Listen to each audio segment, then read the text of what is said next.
Welcome, welcome, welcome, everybody, to another great episode of Real Life Matters. And of course, I am your host, D-Boss. And I just hope that everybody has been doing their 15 minutes of laughing per day, because it releases a lot of endorphins in your body. It also heals your body. It also keeps your abs toned. I'm not saying that you stop going to the gym, but it does that. It also just makes you feel better all around.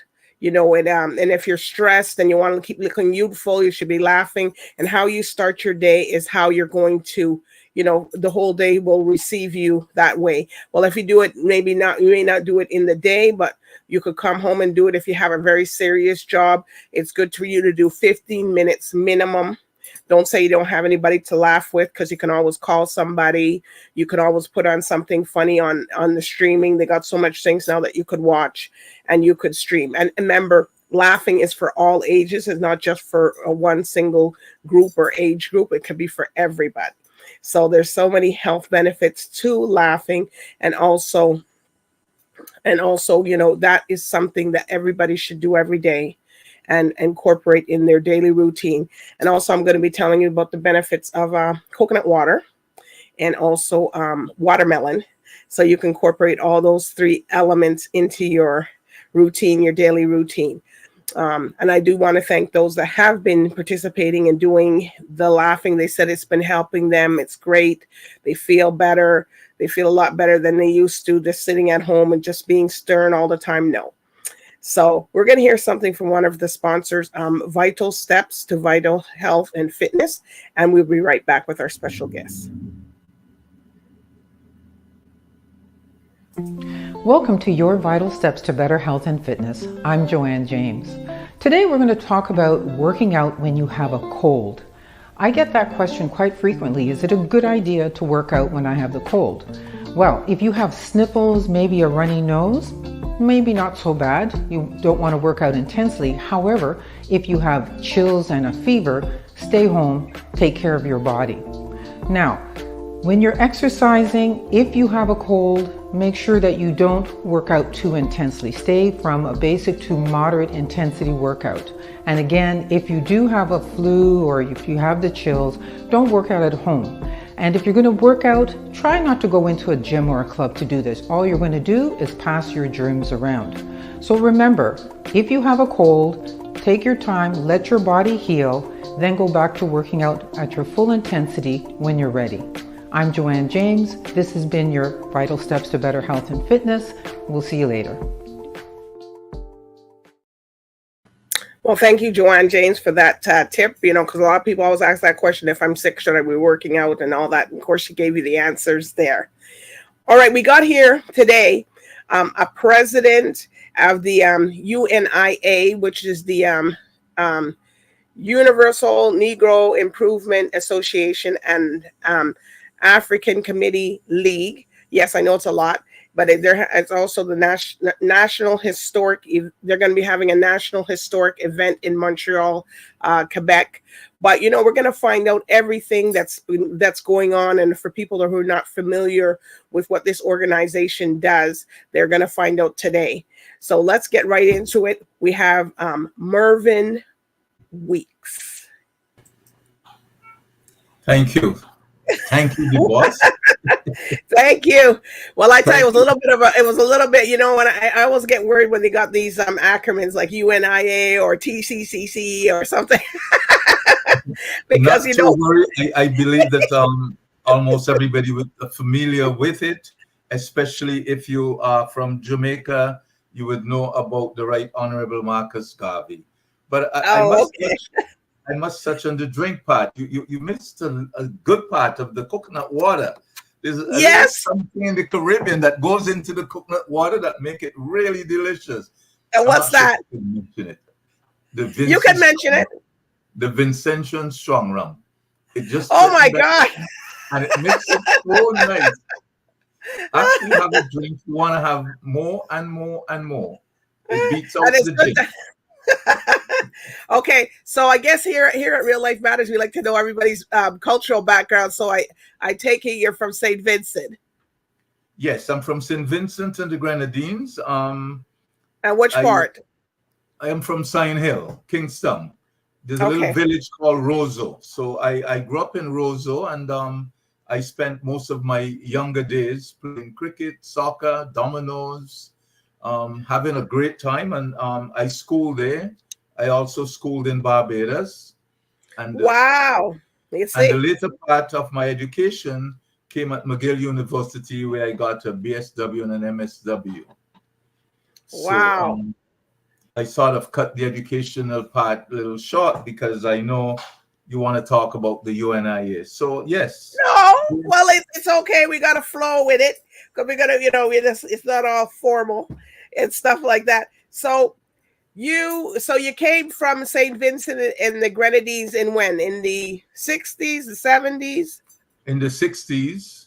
You came to So Montreal. I came. Yes, I finished off my high school here, and then I went off. We've got in Montreal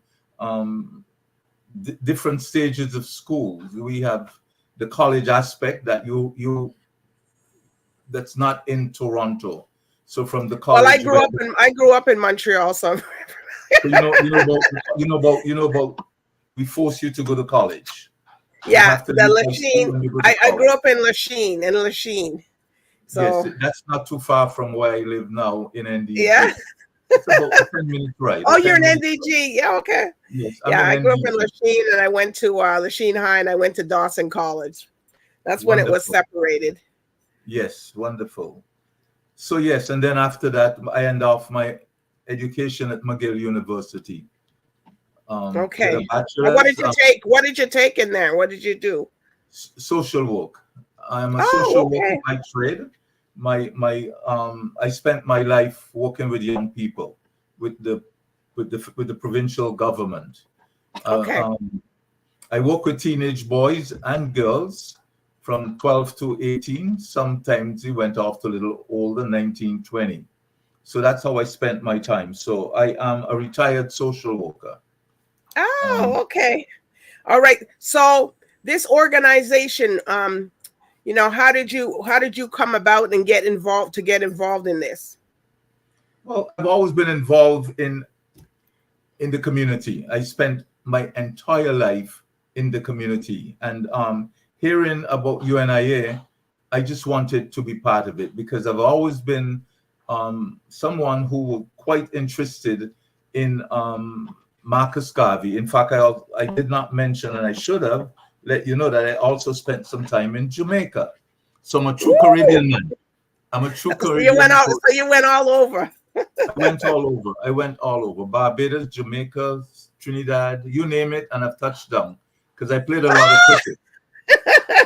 And he had his coconut. He had his coconut, people, and the St. Vincent rum. He had to bring.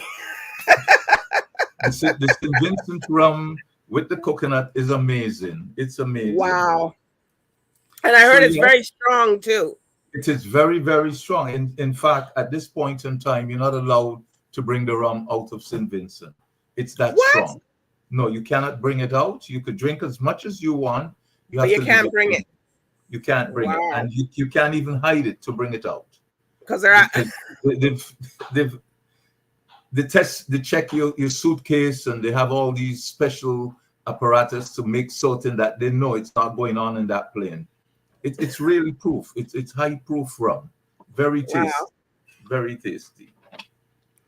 So well, I tell you, we got to get we got to go down there to drink it because now they're not letting it out. So they're not letting it out, and it's a beautiful, beautiful island, beautiful St. Vincent and the Grenadines, gem of the Antilles, gem of the Antilles. It's just simply beautiful.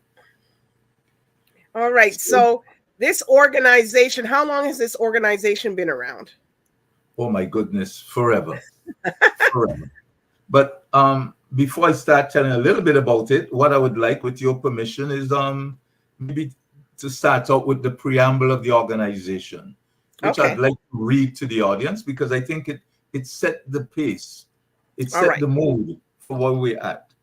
The Universal Negro Improvement Association and African Communities League is a social, friendly, humanitarian, charitable, educational institution, constructive and expansive society, and is founded by persons desiring to the utmost to work for the general upliftment of the Negro peoples of the world.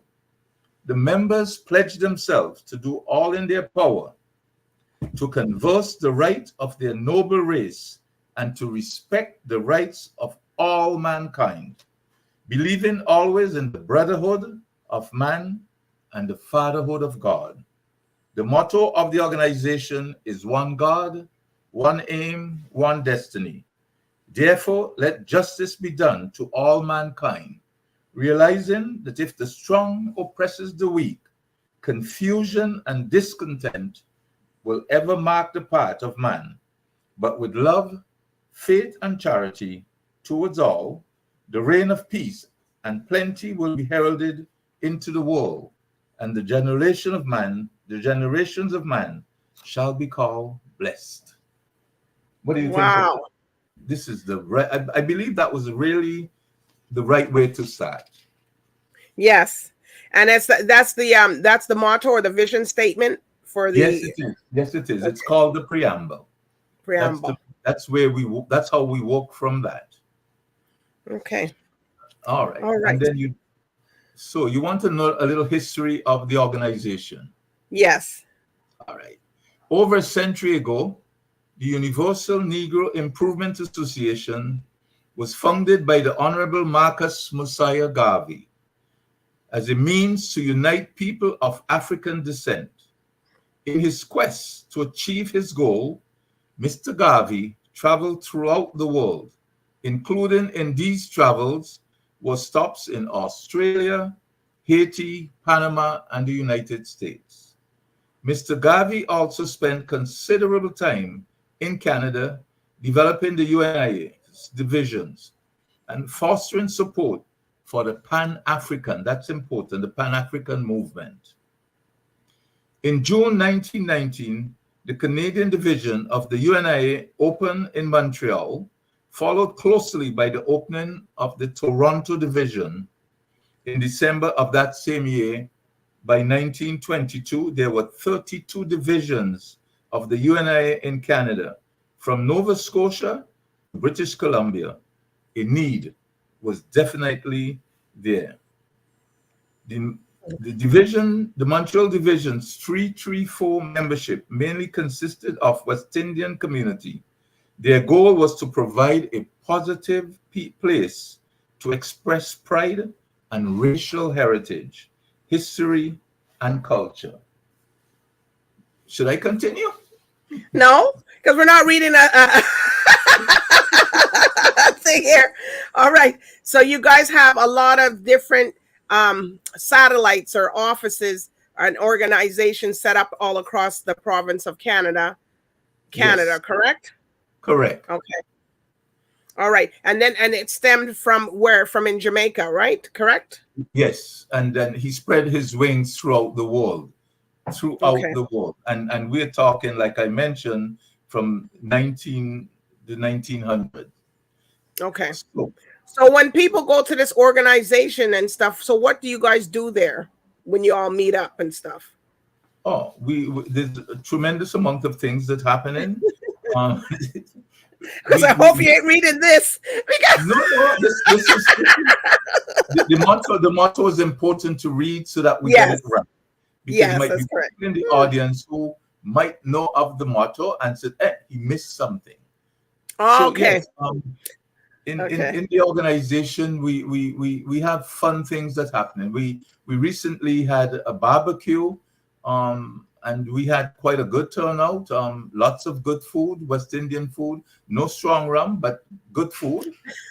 We also, I'm sure you're quite aware of this. And August the 1st was Emancipation Day, and yes. We had an emancipation program, which consists of some top speakers. One of our speakers, if you don't mind, I mention him because you might have heard of him, was Dr. Thomas, Dr. Nigel Thomas. All right.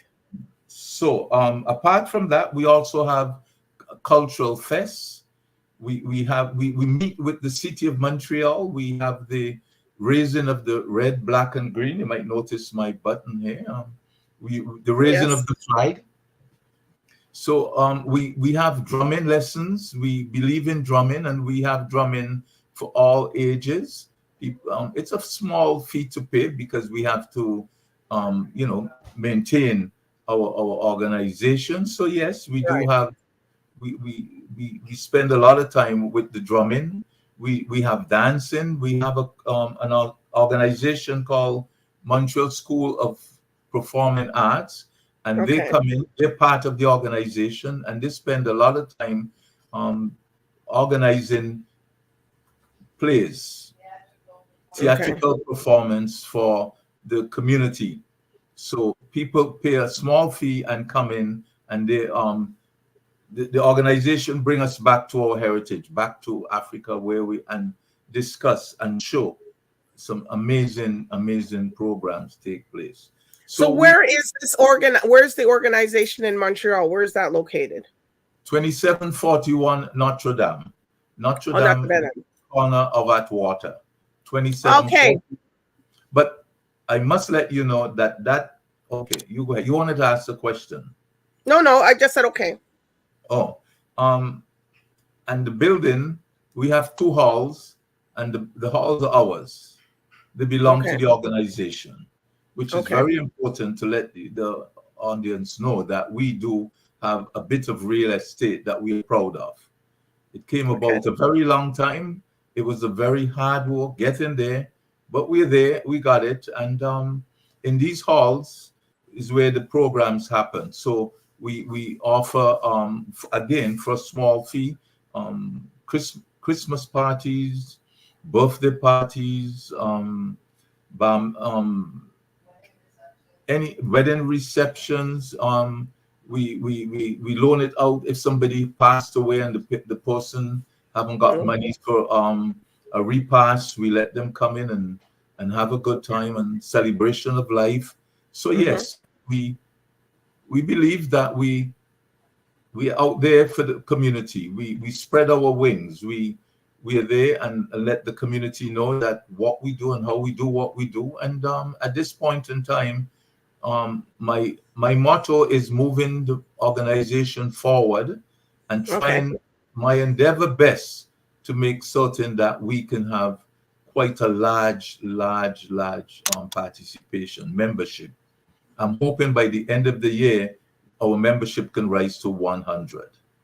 It's Okay. very So do important. people have to pay to come in for the membership, or what? How does that work? There's a membership of $50, and there's Okay. $10 a month. Once you Okay. pay that $50, that's it. You're a member, and every month it's $10 to keep us going.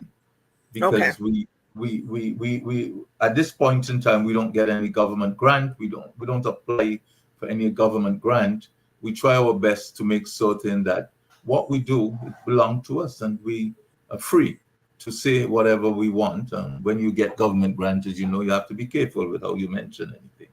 Right. So do you go? Do you travel to the other, like Toronto? Do you come up here if they have something, or in Nova Scotia if they have something? Do you go to the other ones, or basically everybody runs their own We side? they run their own, but we are closely tied. I speak a lot with Toronto. Okay. Toronto is our neighbor. It's not far away. Astai is the president of the branch in Toronto. In fact, he trying his best and wanted to come up for the emancipation, but things it didn't happen that way, so he couldn't make it up. However, I know that there's a flag raising ceremony on the 17th, which is Okay. Saturday, and that is the birthday of the Right Honorable Marcus Garvey. Wow.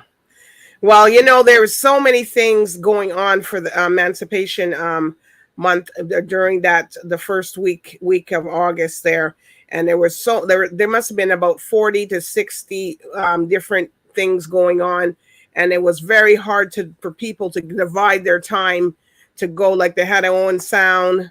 They had up there. They had all these different, and the big one was Owen Sound because a lot of people went up there for that's the furthest north and stuff for the celebration and all this. Well, they used to call it a picnic, but now it's not. It's not a picnic now. It's a 3-day thing. Well, So I hear you. And yes, in Montreal, we have it's serious emancipation. In fact, yes, ours were the UNIA was on the 1st. There was one on the 4th, and it was a Sunday. And the reason the president said to me, the reason for it being on a Sunday right after church, so they can get people to come to hear about emancipation and to bring bring the children and grandchildren. And there's also one on the 24th, and it's called Salute to Marcus Garvey. So we spend the month of August spreading the word of emancipation. Well, a lot of people, a lot of Americans are getting educated that, and Canada was a big part of the slave trade and all the people running over across the underground railroads that are coming here all across Canada. And now they're realizing, because they like to always say, oh, you guys aren't a part of that. Yes, we are. Yes, we are. And it's important for people to remember the history. Angelique was burnt right here in the streets of Montreal. Mm-hmm. Something that we don't really want to talk about. It's not the best thing to happen, but they blamed her for a fire that she didn't commit, and they never had any proof. And for that, she they took her to the streets and made an example of her. Sad that it happened. So yes, Montreal. And Western Canada had the black cowboys. A lot of people were on the stamps here. Their first people. There's a lot of things that went on, and and as Canadians, sometimes we felt that are born here, we weren't told that.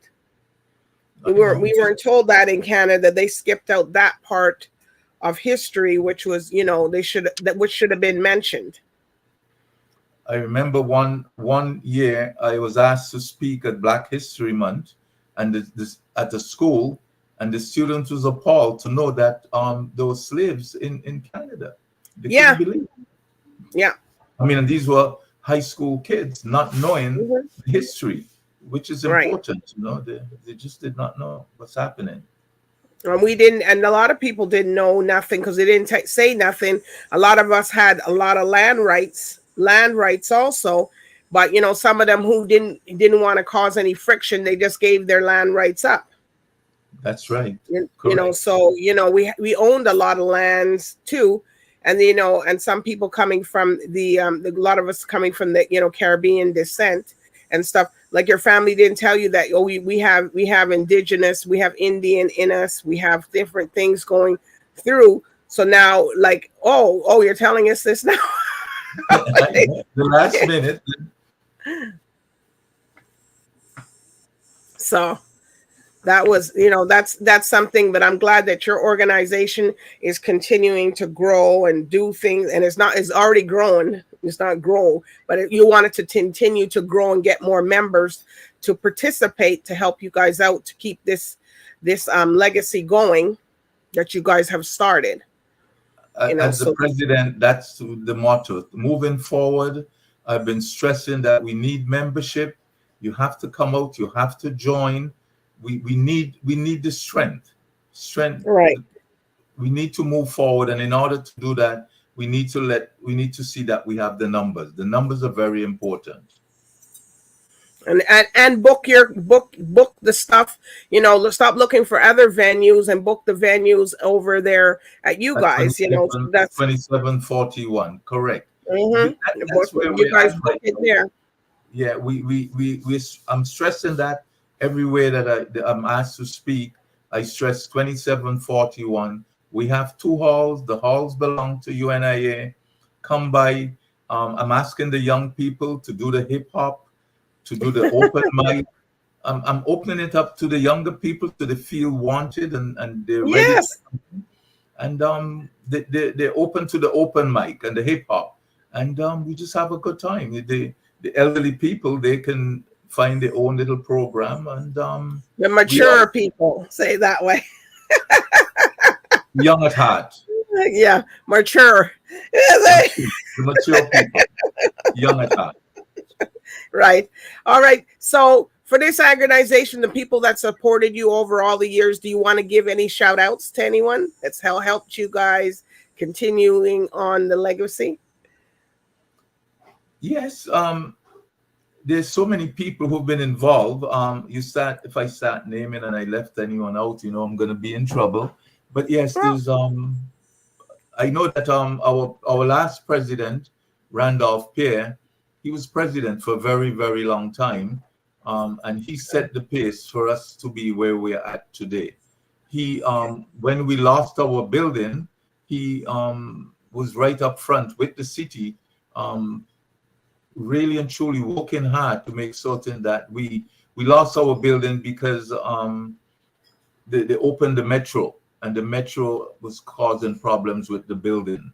It was shaking as they travel. So we you had don't want to have that happen. Everybody's shaking, wondering what's going on. we can have shakers, but not the metro. Not like that. No, not like that. So we've got our treasurer is Miss Williams, our secretary, who is a very devoted person. She writes for the contact, is Yvonne Sam. She's very involved in the community. My brother, he's on CJLO. He runs a program every Tuesday and Saturday. Very popular program. We have Joe Zamal, who is the president of MSOPA, Montreal School of Performing Arts, and she's doing an amazing job. She's the management. She runs the buildings. She's the operational manager of the building. It's important to mention her. The Miss Williams is the treasurer, and she's doing a good job holding on our books, even though there's not much money there. But she's there with us. We have lots of good people who are involved with us and helping us. We have Ed Pottermal. He is our French translator because, in Quebec, most of the times your information comes in French. So Ed Pottermal, he's our French translator. My son Montgomery Weeks, he runs the he runs the website for us. We do have a website, so he's involved with the website. So we are getting there. We are moving on. We have, I believe, I've been president now for a little over 2 years, and we have moved on quite a bit. We have opened the doors. We've been talking to people. We're inviting people in, and the programs have been well received. The city is finally getting involved. In fact, at this point in time, we are writing with our lawyer, Ralph Francois. We are writing to the government asking to make Emancipation Day a holiday. That is right out there right now. I can't hear you. We've lost you. No, you don't have it over there in Montreal. What? The first weekend, the Quebec, the first weekend of August, a holiday. No, it's not a holiday, but at this present time, documentation is being sent to the government asking them to look at it, to consider it, and we believe strongly that we should have a holiday August the 1st. In Toronto it is, and in Toronto it is seen as something different. There is emancipation, but civic holiday, that's what it is. Yes, it is. So, all right. So if people want to get involved with your organization and or connect with you guys, where can they find you on social medias? Well, we're not there yet. Within another week, we will be. We have, like I mentioned, my son is putting it together, and he's making progress. I believe within the next few days, we will be up on social media. We will have our website. We will have, and people can find us right there. It's getting there. Okay, so it'll be UNIAACL.com or? Yes, it will be. It will start out for sure with UNIA. Okay. That way they can find you, by the time it gets up and stuff like that. So. Yes. All right. Well, Mervyn, it's been a pleasure doing this with you and hearing everything about your organization. People go out there, it's the membership is $50 and then it's $10 a month to keep it maintenance that goes to help them so they can sustain themselves. It's something, and people don't forget to, go book them out. Don't forget, just don't go to your other regular places. Remember the UNIA, they're there for you. So you guys can book up. They got halls, they got properties, they got buildings with Mervyn. So you could do your events, and not just mature people. It's for everybody can book events there, and they're very open to it. So, and you guys are reasonable. We're always quite reasonable. We sit, we listen. We're always ready to negotiate to make sure that we meet the community needs. That's the key. Right. We talk to the community. We want them to know we're there. We're following Marcus Garvey preaching. Come on in. Let us help you. Talk to us. Help us out in any which way you can. All right. And I must mention that our August the 4th emancipation was well supported. Very well supported. We had close to 70 people attending that function. Wow, that's really good, because everybody was probably, a lot of people were probably up in Ontario for the for the carnival. The carnival. But they had so many things going on with not just everything. It was just like it was. I know, because I've interviewed a lot of them, and I was just like, wow. Sometimes you say to yourself, how many people can get to different things, but I'm glad that your event turned out was well attended. So, well, I'm hoping one of these days people will really and truly understand that emancipation is more important than the jump up. Jump up is important, but our ancestors work hard to bring us here to this point that we're at. Our ancestors, we have to understand it and realize that they suffered, they struggled, they lost their lives so that we can be free from enslavement. Freedom is very, very important. Well, thank you, Mervyn. I'm telling you, you got to come back when you get everything more updated. And if you're having any other an event that you want anybody to come to, that you can come on here and just let everybody know about it so they can get the tickets and see. And because you never know where everybody is, and maybe they know somebody that's connected to you. Okay. Yes. Before you leave, I just want to let you know that our motto for the emancipation was only ourselves can free our own minds. Only ourselves can free our own minds. That's a great motto. Yes. Only ourselves can free our own minds. You hear that, people? So on that note, we thank Merv for sharing the journey, and the journey continues on. And, I'm encouraging people, if you're in the Montreal area, to join the membership, just get out there, because there are people for you. And, and Merv be greeting you at the door. Happy to do that. All right. So I do want to thank all the viewers tonight for watching and tuning in here with Mervyn Weeks, the UNIA president. So good night and bye for now. And thank you, D-Boss. Thank you for having us. Appreciate it. All right.